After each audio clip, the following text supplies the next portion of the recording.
Hi, it's Marvin at Georgia Door and Gate. Today we're going to show you how to clean your garage door. No harsh chemicals. I use just warm water, a little bit of Dawn dish detergent, just a little bit. And you can see how this door looks right here behind me. So you can take a soft bristle brush so you're not scratching it.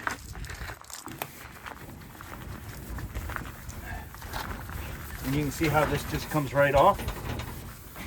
This door has been sitting here for quite some time, and it's on the north side of the building, and it got a little bit of moss and stuff growing on it. So you can take some clean water and just wipe that back off, rinse it off. I'm using a rag right here.